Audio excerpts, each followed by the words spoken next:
예, 오늘 사도행전 16장.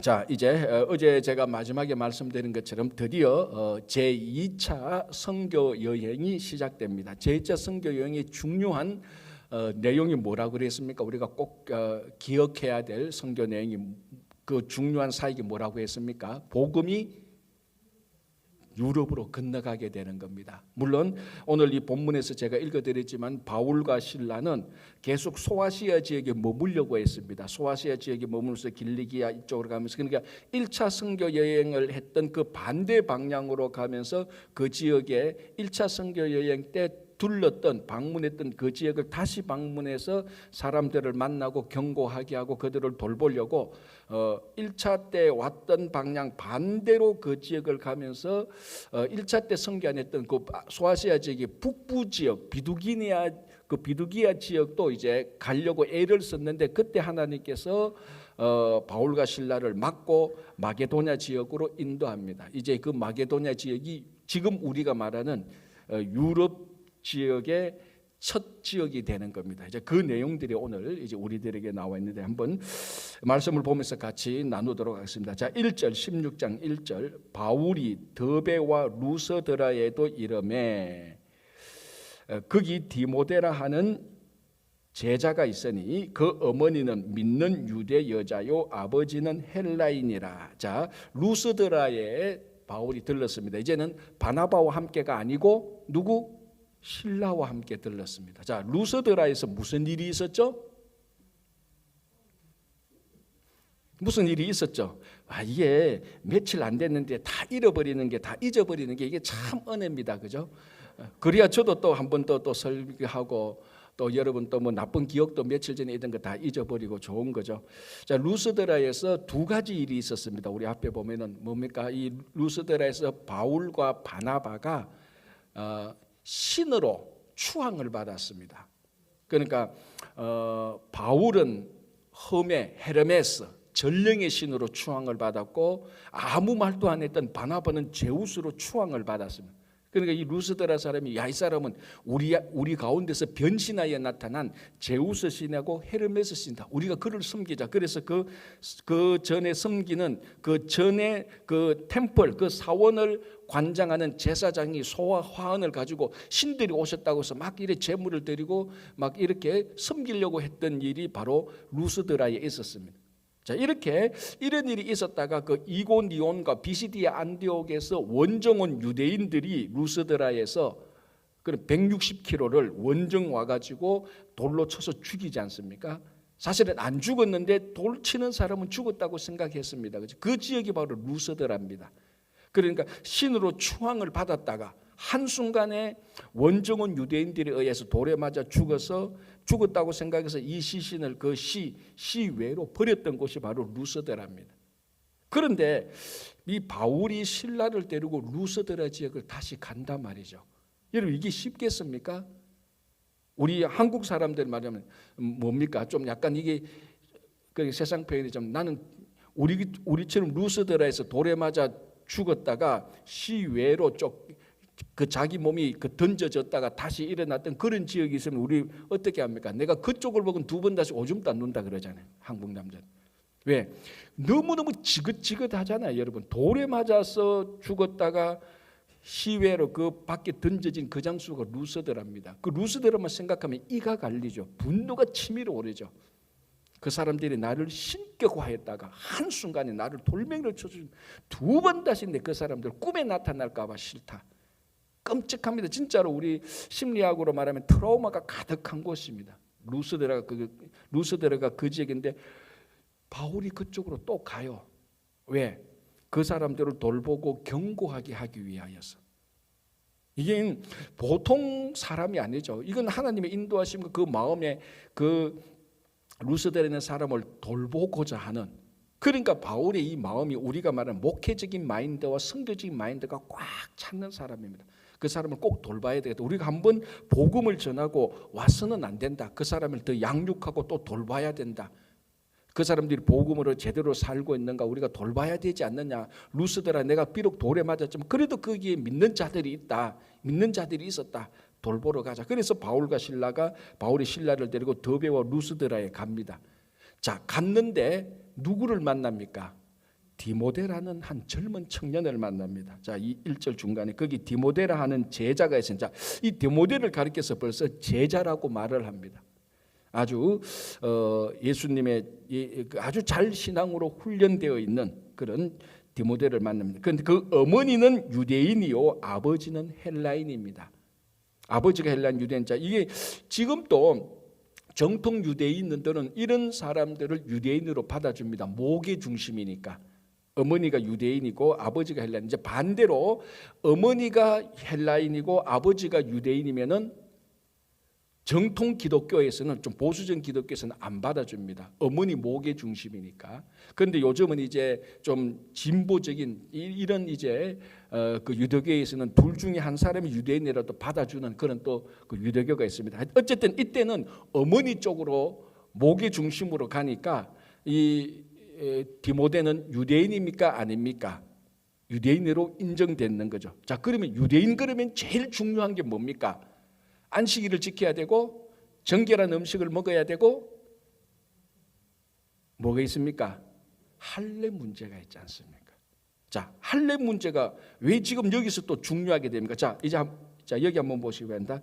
3절 보시기 바랍니다. 바울이 그를 데리고 떠나고자 할새 그 지역에 있는 유대인으로 말미암아 그를 데려다가 할례를 행하니 이는 그 사람들이 그의 아버지는 헬라인인 줄 압니다. 자, 우리가 사도행전 15장에서 예루살렘 회의 첫 번 공의회, 역사적으로 첫 번 공의회 때 중요한 이슈가 이 공의회가 뭐 때문에 모였습니까? 할례 문제 때문에 모였지 않습니까? 이방인들도 할례를 받아야 구원을 얻는다. 그 예루살렘에서 올라온 그 사람들이 주장했기 때문에 이게 이슈가 되어서 바울과 바나바는 1차 선교 여행 때 할례하고 상관없이 예수만 믿으면 구원 얻는다 해서 자기들이 경험했는데 그게 이슈가 됐지 않습니까? 그래서 예루살렘 회의에서는 그거 다 해결됐습니다. 할례 없이 유대인이나 이방인이나 예수를 믿음으로 예수 그리스도의 은혜로 구원받는다. 그건 공적으로 이제 다 결정돼서 다 끝났습니다. 그래서 예루살렘 회의에서 그것을 회의한 것을 편지로 써서 안디옥에도 보내고 바울과 바나바가 그 편지를 가지고 갔지 않습니까? 그 증거로 정인으로 유다와 실라를 보냈지 않습니까? 그죠? 그러니까 이제 그리고 난 다음에 2차 선교 여행이 되는데 이 루스드라에서 엄마가 유대인이고 아빠가 헬라인 디모데라는 사람을 만나게 됩니다. 아주 신실한 청년이고 좋은 청년입니다. 그런데 이 남자 이 디모데에게 바울이 어떻게 합니까? 자, 3절에 할례를 행합니다. 좀 이상하지 않나요? 예루살렘 공의회에서 바울과 바나바가 이슈를 제기해서 할례와 상관없이 구원받는다. 유대인이나 이방인이나 상관없이 할례와 상관없이 구원받는다고 바울과 바나바가 예루살렘 공회에서 이슈를 제기해서 공회가 열려서 할례하고 상관없이 모든 사람이 예수를 믿는다고 구원을 받는다고 결정을 했는 그 편지를 지금 바울이 가지고 있단 말이죠. 가지고 있으면서 디모데에게 할례를 행해요. 할례를 행해야 됩니까? 안 해야 됩니까? 안 해야 되는 게 맞잖아요. 예루살렘 회의에서 할례 없이 구원받는다고 해놔놓고 아니 바울은 뭐 이랬다 저랬다 자기가 이슈를 꺼내놓고 공의에서 다 결정하고 안디옥 사람하고 다 기뻐했잖아요. 이제 드디어 유대인이나 이방인이나 할례 없이 다 구원받는다 그래놓고 아니 루스드라에 가서 어머니가 유대인 아버지 헬라인 디모데를 만나니까 할례를 행해버려요. 왜? 자, 이게 겉으로 보면은 이거 헷갈려요. 겉으로 보면 바울을 이해를 못하겠어요. 액면 그대로 보면은. 그러나 깊이 생각하면은 역시 바울이에요. 역시 복음이 뭔지, 구원이 뭔지, 율법이 뭔지, 왜 이 문제가 이슈화됐고 왜 이 문제가 할례 없이 구원받는다고 결정나는 그 모든 본질을 정확히 꿰뚫고 있는 사람이 바울이에요. 자, 바울은 할례 문제가 구원하고 상관이 있다고 믿습니까? 없다고 믿습니까? 없다고 믿었어요. 확신했었어요. 1차 선교여행 때 반드시 경험했습니다. 그래서 이걸 예루살렘 회의를 통해서 관통시켰어요. 결론을 내렸습니다. 그런데 디모데에게 할례를 행합니다. 왜? 할례를 행하나 안 행하나 구원하고는 상관이 없으니까. 해도 되고 안 해도 되는 거예요. 이방인들 안 해도 돼. 유대인들 해도 돼. 그러면 어떨 때는 하고 어떨 때는 안 합니까? 자, 3절을 보십시오. 바울이 그를 데리고 떠나고자 할새 그 지역에 있는 유대인으로 말미암아 그를 데려다가 할례를 행하니. 자, 그 루스드라에 있는 유대인들이 있었는데 이 유대인들이 디모데는 유대인인 줄 믿고 있었어요. 왜? 엄마가 유대인이잖아. 그런데 할례를 행하지 않았어. 그래서 이 유대인들이 디모데에 대해서 감정이 안 좋아. 구원의 문제하고 상관없이 자기 신앙의 전통의 문제, 신앙의 방식의 문제. 그래서 바울이 그걸 낌새를 차렸어요. 앞으로 내가 이 디모데를 데리고 같이 선교를 가고 디모데가 앞으로 큰 일꾼이 될 건데 이 디모데가 유대인하고 이방인 다 붙들어서 목회를 하고 큰 일꾼이 될 건데 디모데가 할례를 행하는 게 좋겠습니까? 안 행하는 게 좋겠습니까? 자, 구원하고는 이제 상관없어요. 바울은 정확히 합니다. 나중에 유대인들에게 같은 동족 유대인들을 포용하고자 할 때 유대인들은 여전히 할례가 구원에 상관없다고 공의에서 결정을 났지만 그들의 문화 속에는 할례를 행하고 싶은 거예요. 자기들은. 자, 그게 좋은 겁니까? 나쁜 겁니까? 나쁜 겁니까? 나쁜 거 아니에요. 구원의 문제와 상관없다 확신했기 때문에 이건 자기들이 믿는 신앙의 전통이에요. 오케이, 하려면 하는 거예요. 문제에 상관없어요. 문제는 디모데가 유대인으로서 유대인을 위해서 목회를 나중에 하게 될 때 어떤 유대인들은 반드시 디모데에게 시비를 걸 수 있을 거라고. 너 유대인이냐? 근데 너 왜 할례 안 해? 그러면 디모데가 야, 할례는 구원하고 상관없어. 그래도 그걸 듣는 유대인들은 그래도 너하고 나하고 동질감이 없다라고 생각을 하는 거예요. 그래서 바울이 그런 목회적인 차원에서 정확히 본질을 깨뜨리고 디모데야, 너 유대인이잖아. 할례 구원하고 상관없어. 너 할례를 받아야 되겠다. 그래야 네가 나중에 같은 동족 유대인들에게 떳떳할 수가 있다. 싸울 필요가 뭐 있냐? 갈등을 일으킬 필요가 뭐 있냐? 그래서 바울이 디모데에게 할례를 행합니다. 그래서 여기 본문에 뭐라고 말합니까? 유대인을 그 지역에 있는 유대인으로 말미암아 그를 데려다가 할례를 행하는 겁니다. 왜? 그 사람들이 그의 아버지는 헬라인인 줄 아버지는 헬라인인 줄 다 알아요. 어머니는 유대인이고. 그래서 바울이 목회 전략상, 왜 구원하고 상관없으니까 목회 전략상 디모데에게 할례를 행합니다. 그리고 바울은 이 모든 것을 다 본질을 깨뜨리고 앞으로 디모데가 목회를 하게 될 때에 미리 갈등의 요소를 다 제거해 버리는 겁니다.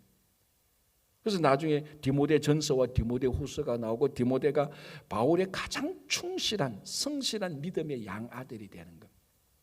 이게 우리가 16장 3절에서 깊이 생각해야 될 우리 신앙의 양식입니다. 신앙의 방식이죠. 뭐냐면 본질적인 것이 아닌 것은 그 상황에 맞도록 행하면 됩니다. 그러나 본질적인 것은 그 상황하고 상관없이 본질적인 것은 지켜야 되는 거예요. 그런데 많은 성도들이 이 문제에 있어서 계속 모든 교회와 모든 성도들이 이 문제에서 계속해서 갈등을 하는 겁니다. 어떤 성도는 본질적인 것과 비본질적인 것을 분별을 못하고 어떤 성도들은 비본질적인 것을 목숨 걸고 지키려고 하는 겁니다. 여러분, 그럴 필요 없어요. 그거는 상황에 맞도록 맞추면 되는 겁니다. 그러나 본질적인 것은 상황이 아무리 변해도 우리는 끝까지 지켜야 돼요. 우리가 예수를 믿고 구원 얻는 것은 26세기, 30세기가 돼도 그때 예수님이 오실지 안 올지 모르지만 3,000년, 4,000년이 돼도 이 본질은 어떤 상황이 뭐 코로나 팬데믹이 100번 더 와도 바뀝니까? 안 바뀝니까? 안 바뀌어요. 그런데 예배 드리는 방식은 바뀝니까? 안 바뀝니까? 이거는 상황에 따라 바뀌는 거죠. 코로나 팬데믹이 터지니까 우리 영상으로 다 예배 드렸어요. 무슨 문제가 있습니까? 하나님께 예배 드리는 본질은 안 바뀌는 겁니다. 방식은 바뀌는 거예요. 앞으로 이제 바울을 쭉 이제 2차 이렇게 쭉 가는데 바울이 얼마나 뛰어난 복음이 뭔지 상황이 뭔지 그 복음에 파생된 삶의 방식과 문화가 뭔지 바울은 본질을 정확히 깨뜨리고 단 한 번도 복음의 본질을 양보한 적은 없었어요. 그래서 그 지난 주일날 지난 주일이라고 어제죠. 어제 갈라디아서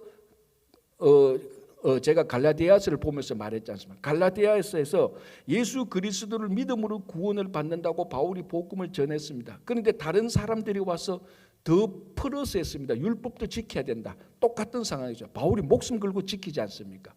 절대로 안 된다. 예수 그리스도만 믿는 것으로 구원을 한다. 여기에서 누군가가 뭔가를 더 첨부하면 저주를 받을지어라고 바울이 저주까지 해면서 본질을 지키려고 했어요. 근데 본질적인 것은 아닌 것은 상황에 따라서 선교적을 한 영혼이라도 더 얻기 위하여서 나중에 디모데가 목회할 때 유대인 한 영혼이라도 더 얻기 위해서 바울이 의도적으로 목적을 가지고 디모데에게 할례를 행하는 거예요. 비본질적인 것 상황에 맞추면 돼. 우리 친구교회 공동체도 똑같습니다. 어떨 때는 보면 저거는 이래도 되고 저래도 되는데 왜 저걸 가지고 저렇게 목숨 걸고 싸우지? 안 싸워도 돼. 그건 양보하면 돼요. 다 양보. 내 방식이 이렇고 내 방식은 이런데 네가 그렇게 하기 원하면 내가 양보할게. 그거는 상황에 따라서 충분히 이래저래 바뀌어도 괜찮아요. 본질적인 것은 끝까지 지켜야 돼요. 이걸 지금 바울이 디모데에게 할례를 행했다는 이 속에 그 모든 것이 다 포함되어 있어요. 별거 아닌 것 같은데 굉장히 중요한 선교적인 목회적인 영혼 구원의 목적이 다 들어가 있는 겁니다. 자, 올라가서 2절. 디모데는 루스드라와 이고니온에 있는 형제들에게 칭찬받는 자다. 이미 디모데는 그 지역에서 신앙으로서 칭찬받고 있는 사람. 그걸 바울이 딱 봤죠. 참 좋은 청년이구나. 앞으로 하나님에 의해서 하나님의 나라에서 잘 사용될 수 있는 좋은 청년을 알고 이제 우리가 앞으로 계속 보면 바울이 이 디모데를 믿음의 양아들로 삼고 계속해서 멘토링하고 케어하고 붙잡고 있는 겁니다. 자, 4절. 여러 성으로 다녀갈 때 예루살렘에 있는 사도와 장로들이 작성한 규례를 그들에게 주어 지키게 하니. 자, 예루살렘에 있는 사도와 장로들이 작성한 규례가 뭐였죠? 우리가 어제 봤지 않습니까? 결론을 내린 거. 그 결론 내용이 뭐였습니까? 이방인들이 하나님께로 오는 것을 괴롭게 하지 말라. 이방인들에게 율법의 짐을 지우지 말라. 예수 그리스도를 믿는 것으로 구원 얻는다. 첫 번째. 그리고 두 번째는 뭡니까? 우상의 더러운 것과 음행과 목매어준과 피는 멀리하라. 그 작성했던 것을 바울이 가면서 그 소아시아 지역에 가면서 이게 공적으로 우리 예루살렘에서 공의에서 결정한 것이 자 읽고 지키시오. 지금 그렇게 한 겁니다. 그래서 4절에 여러 성으로 다녀갈 때 예루살렘에 있는 사도와 장로들이 작성한 규례를 그들에게 주어 지키게 하니 이에 여러 교회가 믿음이 더 굳건해지고 수가 날마다 늘어가니라. 자, 계속해서 문제는 있고 핍박이 있고 환란이 있고 우리가 해결해야 될 갈등들이 있습니다. 이 속에서 교회는 굳건해지고 늘 수가 늘어납니다. 아무 문제도 없고 아무 갈등도 없다. 이제 부흥만 남았다. 그런 부흥은 없어요. 여전히 갈등이 있고 문제가 있습니다. 그 속에서 계속해서 부흥하는 겁니다. 나무 한 그루가 자랄 때 바람이 불고 눈이 오고 비가 옵니다.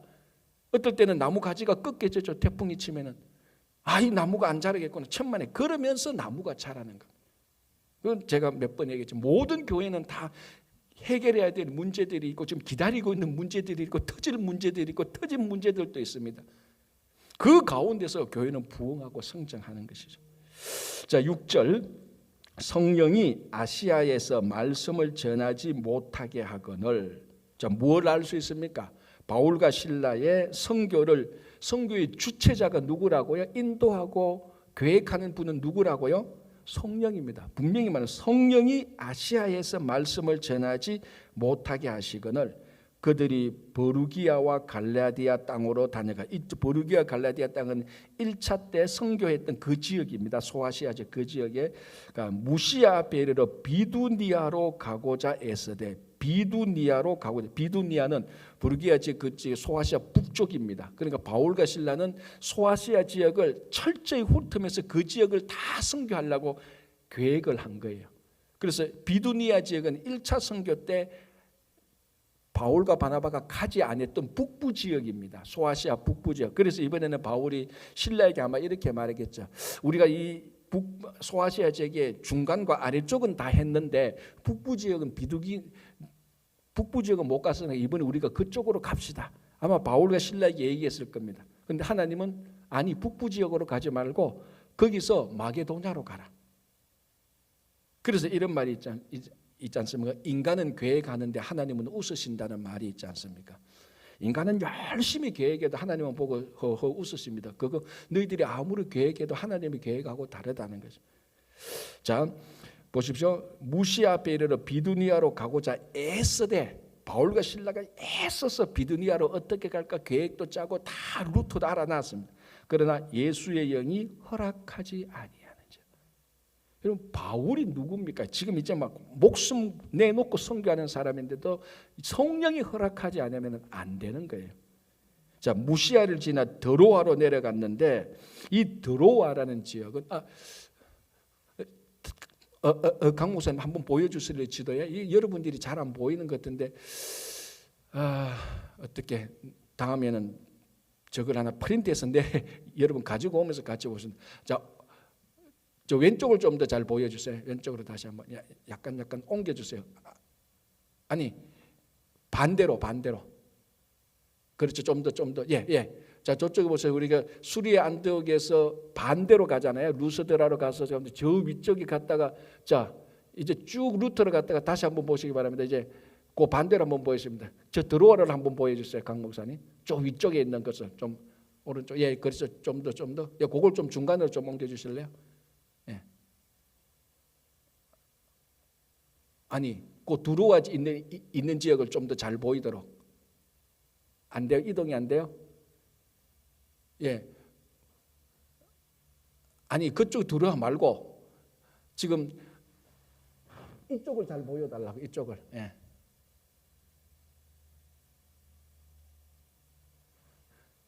이쪽을 좀 더.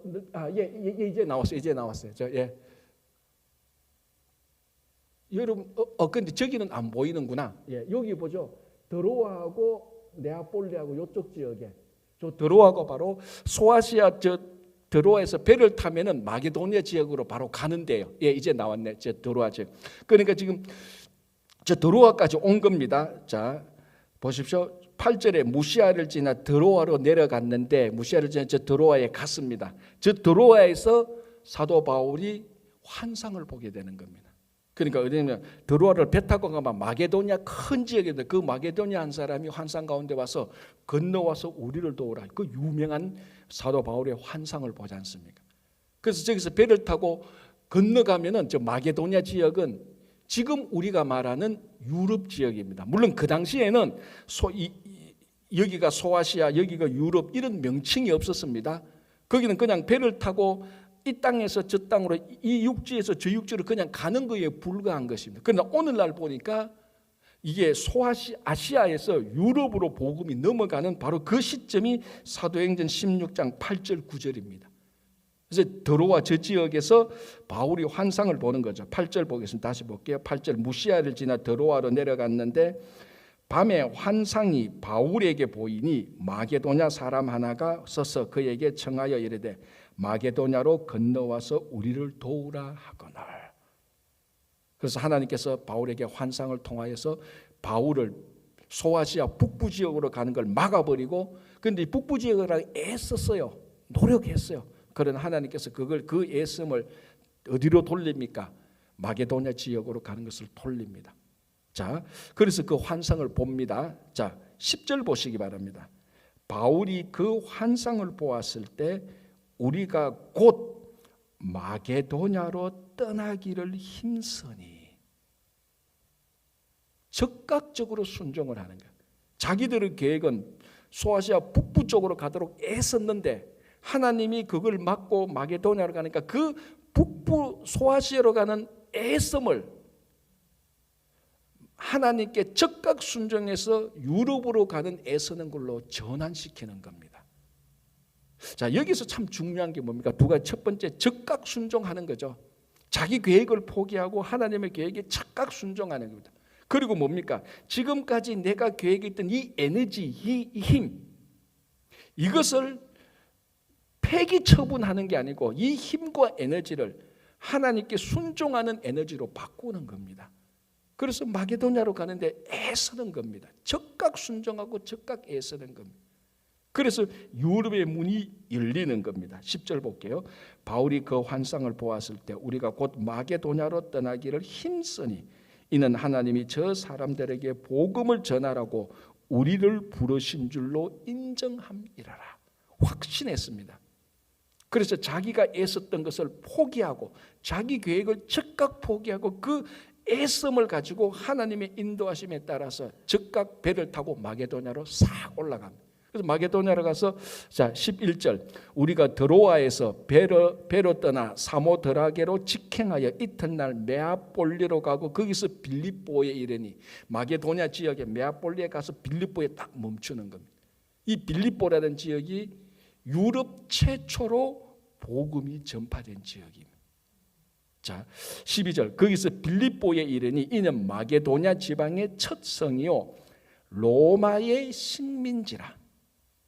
유대인들이 별로 없습니다. 많지 않아요. 로마 식민지로 이방인들이 가득한 겁니다. 자, 이걸 어떻게 할 수 있는가 하면 13절 보시기 바랍니다. 안식일에 12절 13절 다시 볼게요. 거기서 빌립보에 이르니 이는 마게도냐 지방의 첫 성이요 또 로마의 식민지라. 이 성에서 수일을 유하다가 며칠 동안 쭉 유했어요. 야 여기에 식당이 어디 있는지 관공서가 어디 있는지 광장이 어디 있는지 어디 가면 사람이 많이 모이는지 또 뭘 살펴봤겠습니까? 뭘 살펴봤겠어요? 제가 일부러 제가 하나를 뺐어요. 뭘 바울이 살펴봤겠어요? 신라가 회당. 자 지금까지 바울은 가면은 제일 먼저 들렀던 것이 뭡니까? 안식일에 회당에 가서 그래야 사람을 만나지. 그런데 보십시오. 12절 13절에 로마의 식민지라 이 성에서 수일을 유하다가 다 둘러봤어요. looking around 다 했습니다. 13절 안식일에 우리가 어디로 가야 됩니까? 회당에 가야 돼요. 원래. 그런데 회당에 못 가고 기도할 곳이 있을까 하여 문 밖 강가에 나가 거기 앉아서 뭘 할 수 있습니까? 회당이 없었다는 거예요. 그렇죠. 너무나 지극히 당연한 거 아닙니까? 회당이 수일 동안 봤는데 여기는 회당이 없네. 왜 회당이 없었을까? 요거는 좀 유대인 성인 남자 10명이 없었기 때문에 그래. 유대인들은 정통 지금도 어떤 커뮤니티에 회당을 세우려면 유대인 성인 남자 10명이 있어야 회당을 세울 수가 있어요. 여기 지금 그게 없었다는 거예요. 그래서 회당이 없구나 여기에. 그럼 우리는 오늘 안식일이니까 어떻게 하자? 회당이 없으니까 우리가 기도할 곳을 찾자. 이게 뭡니까? 이 빌립보의 유대인들이 거의 없었다는 겁니다. 완전 철저한 이방 도시. 사람을 만날 수 있는 회당이 없었다는 겁니다. 그래서 바울과 실라 여기는 회당이 없네. 진짜 유대인 없네. 오늘 안식일인데 어떻게 해? 그럼 우리가 그냥 기도할 곳을 찾아서 거기서 기도하자. 그래서 13절에 안식일에 우리가 기도할 것이 있을까요? 문밖 강가에 나가서 거기 앉아서 모인 여자 강가에 가니까 모인 여자들이 있는 겁니다. 여자들은 말을 오래 하잖아요. 그러니까 가서 쉽잖아요. 보니까 말 오래 하는 토크티브 하니까 가서 여자 13절에 거기 앉아서 모인 여자들에게 말하는데 14절 두아디라시에 있는 자색 옷감 장사로서 하나님을 섬기는 루디아라 하는 한 여자가 말을 듣고 자, 이 하나님을 섬기는 루디아라는 여자가 있었습니다. 이건 아마 하나님에 대해서 디아스포라 유대인들에 의해서 좀 들었을 겁니다. 이 말을 듣고 자 14절 중요한 게 나옵니다. 주께서 그 마음을 열어 바울의 말을 따르게 하신지라. 뭘 알 수 있습니까? 하나님께서 루디아를 준비해 놓으신 겁니다. 그 유대인 회당도 없고 만날 사람도 없는 거예요. 유럽에 처음 복음이 전파되는 공식적으로 처음 복음이 전파되는데 예수 그리스도의 복음을 가지고 전파되는데 회당도 없고 만난 사람이 없으니까 하나님께서 한 여자를 준비해서 마음을 열어서 바울의 말을 듣게 하는 거예요. 그래서 공식적으로 이 루디아가 유럽의 첫 번 예수 믿는 사람이 되는 겁니다. 그전에 하나님을 믿고는 있었지만은 예수를 믿고 구원은 이런 도는 잘 모르는 거죠. 그래서 마음을 열어 바울의 말을 따르게 하신지라. 15절 그와 그 집이 다 세례를 받고 그 당시에는 예수 믿으면 다 세례를 받는 게 예수 믿는 거하고 일치하는 겁니다. 다 세례를 받고 우리에게 정하여 이르되 만일 나를 주 믿는 자로 알거든 내 집에 들어와 유하라 하고 강권하여 머물게 하니라. 그래서 모든 주석가들이 말하기에 이 루디아가 그 집에 좀 재정적으로 넉넉한 사람이었습니다. 그래서 바울과 실라를 자기 집에 데리고 와서 유하게 해도 괜찮을 만큼 집이 넓고 좋았다는 거죠. 그래서 이 루디아의 집이 최초로 유럽 선교의 선교 거점이 되는 겁니다. 집은 이렇게 써야 돼요. 집은 이렇게 쓰라고요. 그래서 하나님께서 큰 집 주시는 거예요. 이렇게 써야 돼요. 그래서 말을 듣고 나니까 강제로 바울과 실라가 자꾸 다른 데 갔는데 그러지 마시라. 우리 집에 당신들이 몸을 좋을 곳이 있다. 여기 와서 기도도 해주죠. 우리 같이 말씀을 나누자. 강건하여 그 집에서 머물게 하는 것. 그래서 바울과 실라가 그 집에서 머물면서 이제 빌립보 지역에 복음을 전하는 일이 16절부터 내일 우리가 또 계속해서 보도록 하겠습니다. 자, 여러분 여기서 중요하게 아는 것은 뭡니까? 하나님께서 성령께서 선교를 인도하는 주체입니다. 그리고 바울과 실라는 자기 계획을 즉각 포기할 줄 알고 즉각 순종할 줄 알고 즉각 자기의 모든 에너지를 하나님께로 그대로 사용할 줄 아는 겁니다. 하나님께서 다 준비해 놓은 것을 따라가는 겁니다. 그래서 우리도 이것이 선교의 이야기지만 우리 일상적인 삶 속의 이야기도 똑같습니다. 여러분들이 지금 애쓰고 있는 것 하나님께서 계획 바꾸면요 기쁨으로 즉각 순종하면 됩니다. 더 좋은 길이 있게 되는 겁니다. 그래서 오늘도 여러분 가운데서 하나님의 은혜가 충만하기를 간절히 기도합니다. 우리 다 같이 기도하겠습니다. 하나님 아버지 감사합니다. 2000여 년 전에 드디어 복음이 아시아에서 유럽으로 들어가는 이 장면을 보면서 주님 오늘 우리가 또 하나님께서 인도하신 그 인도하심에 철저히 한 걸음 한 걸음씩 순종하며 나아갈 수 있도록 도와주시옵소서. 이 바울이 전했던 이 모든 복음이 역사적으로 돌아와서 2000여 년 동안에 또 우리에게 돌아와서 또 우리에게 아직까지 남아있는 복음 전하는 복음을 전해야 되는 여러 선교 지역이 있다는 것을 우리가 알고 있으므로 우리가 이 사역을 계속해서 이어가는 교회와 성도들이 되게 하여 주시옵소서. 우리 가운데 이창근 집사님 이하 몸이 연약하신 환우들이 있습니다. 오늘도 주님께서 변함없이 그들을 터치해 주시고 만져주셔서 그들을 더 많이 회복시켜 주시고 세포 하나 피 한 방울 오장육부까지도 다 회복시켜 주시옵소서. 우리 자녀들 믿음으로 건강하게 지혜롭게 잘 자라게 하시고 가정과 일터에도 풍성한 열매를 맺게 하여 주시옵소서. 아버지는 지금부터 선교지에서 수고하신 모든 선교사님들과 그 가정과 사역지 위에 성령께서 함께할 것을 믿으며 우크라이나 사태가 빨리 끝날 수 있도록 인도하여 주시옵소서. 오늘 또 하루의 모든 일정을 주님께 의탁하오니 우리를 붙들어 인도해 주시고 필요한 것들을 풍성히 공급하여 주시옵소서. 예수님 이름으로 기도합니다. 아멘.